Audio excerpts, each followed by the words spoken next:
Hello dear students, अगर आप 12th में हैं या फिर IIT या फिर नीट का प्रिपरेशन कर रहे हैं तो ये क्लास आपके लिए काफ़ी इंपॉर्टेंट है, क्योंकि आज के क्लास में हम लोग क्लास 12th का जो हमारा यूनिट 1 है इलेक्ट्रोस्टैटिक्स, उसका chapter 1 electric charges and fields का ऑब्जेक्टिव क्वेश्चंस करेंगे। लास्ट क्लास में हम लोग क्वेश्चन नंबर 50 तक सॉल्व कर लिया था। अगर आप वो क्लास नहीं देखे हैं तो उसका लिंक इसका डिस्क्रिप्शन में है, वहाँ से आप देख सकते हैं। आज हम लोग क्वेश्चन नंबर 51 से 60 तक पढ़ेंगे, जिसमें क्वेश्चन नंबर 51 है हमारा electrostatic field is. Electrostatic field जो है हमारा कंजर्वेटिव फोर्स है, नॉन कंजर्वेटिव फोर्स है, सब कहीं पे हमारा कंजर्वेटिव है, कहीं पे नॉन कंजर्वेटिव है, या नॉन ऑफ दीज है। तो इलेक्ट्रोस्टैटिक फील्ड जो है हमारा, हम लोग क्या जानते हैं कि एक चार्ज के कारण इसके चारों तरफ एक फील्ड डेवलप होता है, एक एरिया डेवलप होता है। इस एरिया को हम लोग बोलते हैं इलेक्ट्रोस्टैटिक फील्ड या फिर इलेक्ट्रिक फील्ड। और इस इलेक्ट्रिक फील्ड का अगर हम लोग ऑब्जर्व करें तो कोई एक पर्टिकुलर डायरेक्शन नहीं है कि इलेक्ट्रिक फील्ड हमारा इसी डायरेक्शन में है, इसका डायरेक्शन चारों तरफ फैला हुआ है। तो इस कंडीशन में ये हमारा कौन सा हो जाएगा फोर्स? कंजर्वेटिव फोर्स, क्योंकि कंजर्वेटिव फोर्स हमारा पर्टिकुलर पाथ पर डिपेंड नहीं करता है, जबकि नॉन कंजर्वेटिव फोर्स हमारा पर्टिकुलर पाथ पर डिपेंड करता है। तो इसका आंसर हो जाएगा कंजर्वेटिव फोर्स। अगर यही इलेक्ट्रिक फील्ड इंटेंसिटी अगर पूछता तो किसी एक खास चार्ज के कारण किसी एक पर्टिकुलर चार्ज पर जो हमारा फोर्स अप्लाई होता है, इसके हेल्प से हम लोग इलेक्ट्रिक फील्ड इंटेंसिटी का वैल्यू फाइंड करते हैं। तो इलेक्ट्रिक फील्ड इंटेंसिटी जो हमारा होगा वो क्या हो जाएगा? Non conservative force. ठीक है, तो थोड़ा सा ध्यान में रखेंगे इस चीज़ को।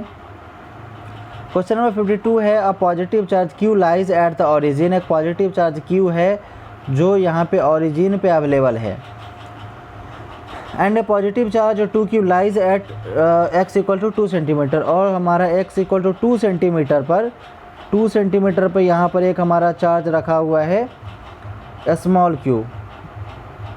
अच्छा, यहाँ पे हमारा 2Q रखा हुआ है, यहाँ पे हमारा Q है और यहाँ पे हमारा 2Q रखा हुआ है। तो ये कंडीशंस है हमारा, इस कंडीशंस को समझना है। पहला है the electric field will be zero at the point near the charge of x axis. अब इसका कहना है कि x एक्सिस के निकट जो नज़दीक में कहीं पर भी हमारा चार्ज का वैल्यू जीरो होगा। तो कैसे जीरो होगा भाई? ऐसे थोड़ी कहीं पर भी हमारा इलेक्ट्रिक फील्ड का वैल्यू जीरो हो जाएगा। फिर है क्योंकि इसके कारण इलेक्ट्रिक फील्ड का वैल्यू यहाँ पे होगा, सारी जगह होगा। फिर electric field intensity can be maximum at the point near the charges of x axis. अब कहना है कि x एक्सिस के जो नज़दीक है यहाँ पर इलेक्ट्रिक फील्ड का वैल्यू मैक्सिमम होगा। इलेक्ट्रिक फील्ड का वैल्यू अगर हम लोग देखें, इसके नज़दीक यहाँ पे मैक्सिमम होगा, इसके नज़दीक यहाँ पे मैक्सिमम होगा, तो किसी एक खास पॉइंट पे कहना मुश्किल है। फिर हमारा है option C electric field intensity is zero at a point somewhere between the charges, कि ये दोनों चार्ज के बीच में कहीं भी हमारा इलेक्ट्रिक फील्ड का वैल्यू जीरो है। ये हमारा करेक्ट होगा। कैसे? ये भी पॉजिटिव चार्ज है और ये भी पॉजिटिव चार्ज है, और हम लोग जानते हैं कि पॉजिटिव चार्ज से इलेक्ट्रिक फील्ड लाइन निकलेगी और ऐसे घूम जाएगी, इलेक्ट्रिक फील्ड लाइन निकलेगी और ऐसे घूम जाएगी, ऐसे ऐसे घूम रही है कंटिन्यूअसली। ये हमारा इस तरह से जा रहा है, तो बीच में जो हमारा इलेक्ट्रिक फील्ड लाइन है ये क्या हो जाता है? अवेलेबल ही नहीं होता। चूँकि इलेक्ट्रिक फील्ड लाइन नहीं अवेलेबल है, इसलिए हमारा इलेक्ट्रिक फील्ड का वैल्यू क्या होगा? बीच में जीरो हो जाएगा। मतलब हमारा ऑप्शन सी करेक्ट हो जाएगा। इलेक्ट्रिक फील्ड इंटेंसिटी जो हमारा है, जैसे एक पॉजिटिव चार्ज यहाँ, पॉजिटिव चार्ज से एक इलेक्ट्रिक फील्ड लाइन इधर जाएगा, एक इधर जाएगा, एक इधर आएगा, एक इधर आएगा, यही हमारा इलेक्ट्रिक फील्ड लाइन कंटिन्यूअसली बाहर की तरफ बनता रहेगा, और बीच में हमारे इलेक्ट्रिक फील्ड का जो वैल्यू है वो जीरो हो जाएगा। Question number 53 electric field varies along x axis. एक इलेक्ट्रिक फील्ड हमारा x एक्सिस के अलोंग वेरी करता है, but not along y and z axis. लेकिन y और z एक्सिस के अलोंग वेरी नहीं करता है। It is directed along x axis. ये हमारा x एक्सिस के दिशा में बताया गया है। अ dipole is placed on x axis. अब x एक्सिस पे मान लीजिए कि हमारा एक तो डाइपोल रखा हुआ है। Net force on dipole will be.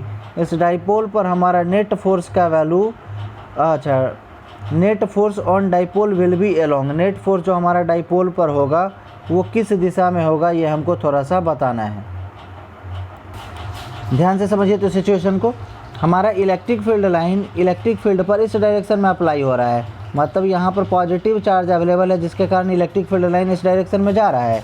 अब जो हमारा इलेक्ट्रिक डाइपोल है उसमें एक तो हमारा क्या होगा? नेगेटिव चार्ज, दूसरा हमारा क्या होगा? Positive charge. तो इस कंडीशन में ये वाला जो पॉजिटिव चार्ज है नेगेटिव चार्ज को अपनी ओर अट्रैक्ट करेगा और इस पॉजिटिव चार्ज को रिपेल करेगा। लेकिन ये जो अट्रैक्शन फोर्स या फिर अट्रैक्टिव फोर्स या फिर रिपल्सिव फोर्स जो लग रहा है किस डायरेक्शन में हो रहा है, एक्स एक्सिस के डायरेक्शन में हो रहा है। तो जो हमारा नेट फोर्स है, नेट फोर्स हमारा किस डायरेक्शन में आएगा, एक्स एक्सिस के डायरेक्शन में आएगा। क्योंकि वाई और जेड का डायरेक्शन में तो कुछ हो ही नहीं रहा है, तो हमारा आंसर क्या हो जाएगा, option A x axis.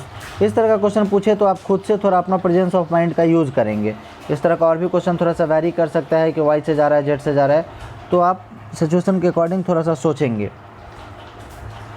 Question number 54 है, there are two identical spheres A and B, A is given plus Q charge and B is given minus Q charge. तो उस कंडीशन में क्या होगा, तो देखिए दो हमारे पास है, एक है ए, दूसरा है स्फीयर बी। अब कहना है ए पे हमारा पॉजिटिव चार्ज आता है, मतलब ए इलेक्ट्रॉन को डोनेट कर रहा है, ए से इलेक्ट्रॉन निकल रहा है और बी में इलेक्ट्रॉन आ रहा है, बी में हमारा इलेक्ट्रॉन आ रहा है, ए से निकल रहा है और बी में निकल रहा है। हम लोग जानते हैं जिससे निकलता है उस पर पॉजिटिव चार्ज हो जाता है और जिसमें आता है उसमें निगेटिव चार्ज हो जाता है, ठीक। तो चूँकि इलेक्ट्रॉन इससे निकल रहा है तो ए का मास क्या होगा, डिक्रीज़ करेगा। चूँकि इलेक्ट्रॉन का कुछ मास होता है तो ए का मास डिक्रीज़ करेगा और बी का मास इंक्रीज़ करेगा। तो वही हमारा ऑप्शन देखिए, ऑप्शन हमारा ए है, मास ऑफ ए इंक्रीजेस, गलत है। ए का मास हमारा डिक्रीज़ हो रहा है, ऐसे इलेक्ट्रॉन निकल रहा है, तो मास ऑफ बी इंक्रीजेस। और इलेक्ट्रॉन किस में जा रहा है, बी में जा रहा है, तो मास ऑफ बी हमारा क्या होगा, इंक्रीज़ होगा। तो ऑप्शन बी हमारा करेक्ट हो जाएगा। क्वेश्चन नंबर 55 है, specific charge of electron is, electron का जो हमारा स्पेसिफिक चार्ज का वैल्यू है वो कितना है। तो देखिए, तो हम लोग को चार्ज का स्पेसिफिक, इलेक्ट्रॉन जो है इसका हम लोग को स्पेसिफिक चार्ज फाइंड करना है। तो इसके लिए हम लोग जानते हैं स्पेसिफिक चार्ज अगर पूछा जाए तो आप इलेक्ट्रॉन पे चार्ज का वैल्यू होता है, वो चार्ज का वैल्यू डिवाइडेड बाई, इसको डिवाइड करेंगे आप मास ऑफ इलेक्ट्रॉन। तो हम लोग क्या जानते हैं, एक इलेक्ट्रॉन पे चार्ज का वैल्यू कितना होता है, 1.6 × 10⁻⁻19 coulomb, which is divided by mass of electron होता है 9.1 × 10⁻31 kg, ठीक है। तो आप इसको डिवाइड करेंगे, डिवाइड करने का फाइनली आपका आंसर आ जाएगा ऑप्शन ए के बराबर। चूँकि -31 ऊपर जाएगा तो हमारा 19 में से घट के 20 बचेगा और इसमें का एक जीरो, जब आप कैलकुलेट करेंगे तो ईजिली आप कैलकुलेट कर सकते हैं। आपका आंसर आ जाएगा 1.8 × 10⁻11 कूलम पर kg। ऊपर हम लोग चार्ज का वैल्यू डाले थे 1.6 × 10⁻19 कूलम और डिवाइडेड बाई जो इलेक्ट्रॉन का मास था 9.1 × 10⁻31 kg। तो यहाँ भी हमारा कूलम पर kg है। तो कभी कभी क्या होता है कि आपसे पूछ देगा कि स्पेसिफिक चार्ज ऑफ या फिर स्पेसिफिक चार्ज ऑफ इलेक्ट्रॉन नहीं पूछ कर सीधे स्पेसिफिक चार्ज का हमारा ऐसा यूनिट क्या होता है, तो क्या होगा, कूलम पर kg। कभी कभी इसका डायमेंशन भी आपसे पूछ सकता है, तो इस चीज़ को आप ध्यान में रखेंगे, कॉमन सेंस का यूज़ करेंगे। कूलम का डायमेंशन हमारा क्या होगा, कूलम हमारा चार्ज के लिए यूज है, तो चार्ज का डायमेंशन 80/kg का डायमेंशन मास, मतलब क्या हो जाएगा, m इनवर्स 80, समझ रहे हैं। इस तरह से इसका डायमेंशन हमारा हो जाएगा। तो आप चाहे तो स्पेसिफिक चार्ज का डायरेक्ट वैल्यू याद कर लीजिए 1.8 × 10⁻11 कूलम पर kg, या फिर आप प्रोसेस को ध्यान में रखिए कि charge on electron divided by mass of electron. चलिए, फिर उसके बाद है Dibai is the unit of, इसको आप हमेशा ध्यान में रखेंगे, डायरेक्ट ध्यान में रखेंगे कि इलेक्ट्रिक डाइपोल मोमेंट का जो हमारा यूनिट होता है इसको हम लोग डिवाई भी बोलते हैं, ठीक। जनरली इलेक्ट्रिक डाइपोल मोमेंट हम लोग किसको बोलते हैं, पी, चार्ज और इनटू जो हमारा दोनों के बीच का डिस्टेंस होता है, मतलब चार्ज कैसा यूनिट होता है, कूलम, और जो हमारा 2 दोनों के बीच का डिस्टेंस है मीटर, कूलम मीटर। ये हमारा मतलब जनरल केस का ऐसा यूनिट है। आपको कभी कभी ऑप्शन में ये भी दे सकता है कि इलेक्ट्रिक डाइपोल मोमेंट का हमारा ऐसा यूनिट क्या है, तो आप कूलम मीटर क्लिक करेंगे। लेकिन यहाँ पे पूछ रहा है Dibai is the unit of, Dibai जो हमारा यूनिट है वो इलेक्ट्रिक डाइपोल मोमेंट का है। तो आप इसको ध्यान में रखेंगे कि इलेक्ट्रिक डाइपोल मोमेंट का ऐसा यूनिट एक डिवाई भी होता है, सॉरी ऐसा ही नहीं, electric dipole moment unit, electric dipole moment का एक यूनिट डिवाई भी होता है। फिर हम लोग क्वेश्चन नंबर 57 को देखते हैं। The intensity of electric field at any point on the surface of A charge conductor is, किसी भी चार्ज कंडक्टर के सरफेस पे हमारा इलेक्ट्रिक फील्ड इंटेंसिटी का वैल्यू कितना होगा। देख, तो हम लोग जानते हैं कि किसी भी चार्ज जो हमारा कंडक्टर होता है उससे इलेक्ट्रिक फील्ड लाइन परपेंडिकुलरली निकलता है या अगर पॉजिटिव चार्ज इस पे हो तो, और अगर इस पे निगेटिव चार्ज हो तो इलेक्ट्रिक फील्ड लाइन इस पे परपेंडिकुलरली हमारा जाता है।